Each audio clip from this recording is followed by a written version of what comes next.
Vincent, ça fait une galette. Une galette, ça fait rush. Quoi? Ça fait rush. Je traite pas avec les mendiants, moi. Attends.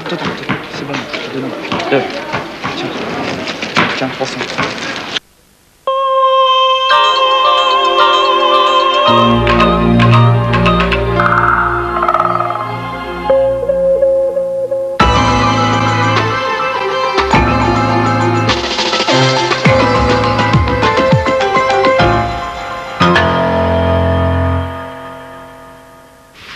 Bonsoir. La guerre s'éloigne. Après 2 jours de négociations, Kofi Annan a finalement arraché un accord signé ce matin à Bagdad.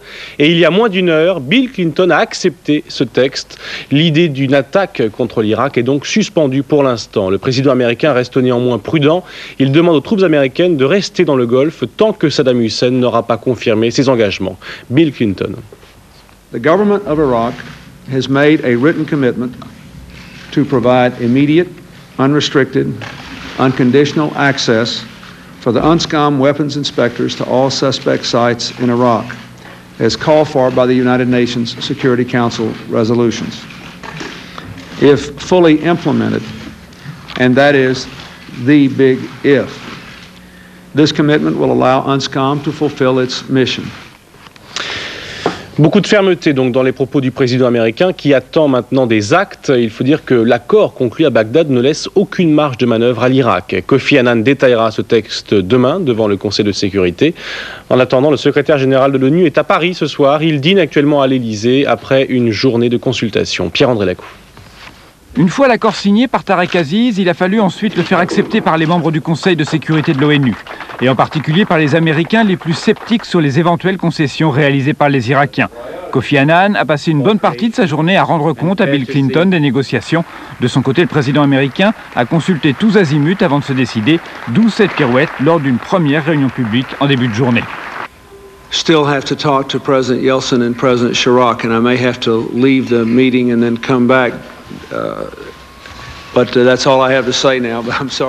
En fait, Jacques Chirac et Boris Yeltsin, chauds partisans d'un règlement purement diplomatique, ont réussi à convaincre Bill Clinton. Les Américains exigeaient que les experts en désarmement de l'ONU puissent avoir accès sans restriction dans le temps au site présidentiel jusqu'alors interdit. L'accord, qui ne sera rendu public qu'après avoir été officiellement présenté au Conseil de sécurité demain, permettrait de réelles avancées sur ce point. Jacques Chirac a passé plus d'une demi-heure au téléphone pour décider définitivement Bill Clinton. Et ce soir, le président français a pu accueillir en grande pompe Kofi Annan de retour de Bagdad. Cette fois-ci, non pas pour une séance de travail, mais pour un dîner informel. Les premiers mots de Jacques Chirac à l'arrivée du secrétaire général de l'ONU à l'Élysée, un simple bravo. Kofi Annan quittera Paris demain matin à 11 h. Le Conseil de sécurité se réunira dans l'après-midi à New York pour se prononcer officiellement. Air France sera partiellement privatisée avant la fin de l'année. Le gouvernement mettra sur le marché boursier 20% du capital de la compagnie. Une décision qui respecte globalement les souhaits du PDG d'Air France, Jean-Michel Fauveau. 6 mois pour boucler un dossier complexe. Dominique Strauss-Kahn et Jean-Claude Guessot ont présenté ce matin la privatisation partielle d'Air France, marquée par une réduction de l'engagement de l'État, 93% du capital aujourd'hui, 53% à terme, et par des dispositions favorables aux salariés de la compagnie aérienne.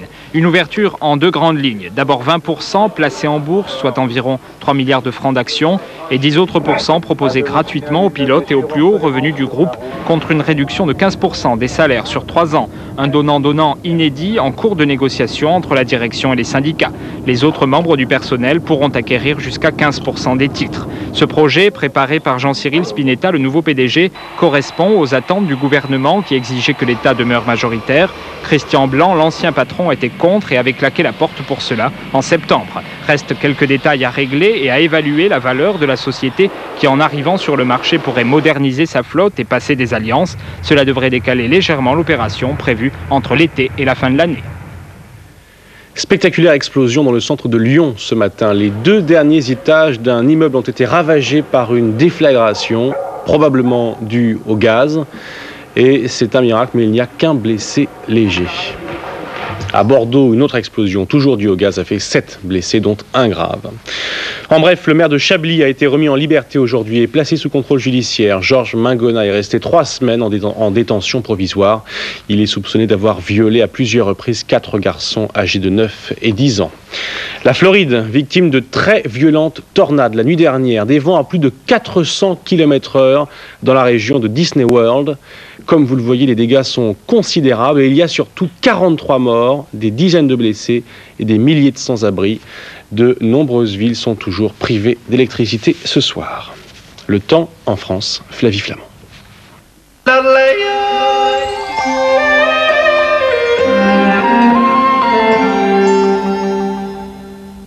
La météo, avec Center Park, une oasis de détente toute l'année. Soyez prudents, les brouillards feront la grasse matinée demain. Ne sortez pas sans vos parapluies si vous habitez des frontières du nord-est à la région Poitou-Charentes ainsi qu'en Corse. Partout ailleurs, soleil et nuages se livreront bataille. Une bataille largement remportée par ces derniers sur la Bretagne et la Normandie. L'après-midi, les averses se décaleront vers l'est, laissant au bassin parisien et au Pays de la Loire l'occasion de profiter de quelques éclaircies. Les côtes méditerranéennes auront quant à elles un air de paradis sous un ciel azur grâce aux vents qui atteindront 90 km/h en rafale. Le mercure a meilleure mine selon Météo France. Les maximales sont comprises entre 8 et 15 degrés. Voilà pour l'essentiel. Dans un instant, Select Hotel. Très bonne fin de soirée.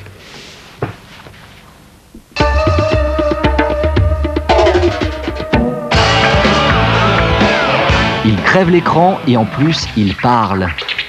De Niro dans Nulle part ailleurs, mardi 24, 19h10.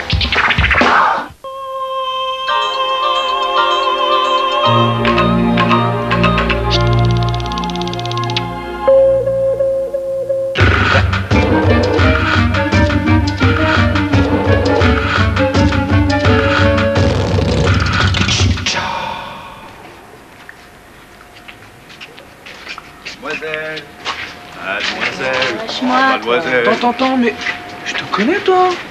Attends, comment ça? Qu'est-ce que tu m'as fait? Tu te rappelles pas de moi? Oh, je te parle. Attends. Tu te rappelles pas de moi? Tu le connais pas? Ton copain, regarde bien là. Tu vois? Attends, je m'en rappelle. La dope. Tu te rappelles pas de ton copain? Non, On parle souvent en France de films sauvages, autrement dit de films tournés avec des bouts de ficelle et à l'arraché. Mais la plupart du temps, ces films, certes modestes, ne sont pas franchement marginaux. Et ce sont leurs auteurs qui les autoproclament sauvages, parce que ça leur donne une stature à la John Cassavetes qui les flatte. Le Select Hotel, le film de ce soir, est un vrai film sauvage, autoproduit par son metteur en scène, sans financement ni subventions classiques, et tourné avec très peu d'argent. Mais ça ne veut pas dire pour autant que le film paraît fauché, parce que Laurent Bounic, dont c'est le premier film, est à la fois habile et talentueux. Il a donc choisi un décor, les bas-fonds parisiens, comment les appeler autrement, qui colle à son sujet, et s'est attaché à travailler sur des cadres, une direction d'acteur et un montage qui lui donnent le maximum de vitalité. À l'arrivée, ça donne un film noir, tendre, très tendre et métissé, qui évite quasiment toutes les complaisances que pouvait générer son sujet. C'est un excellent premier film en fait, soutenu par des acteurs professionnels et non professionnels qui se mélangent à merveille, et en tête desquels on remarquera Julie Gaillet qui jusque-là nous avait habitués à des rôles, disons, plus légers.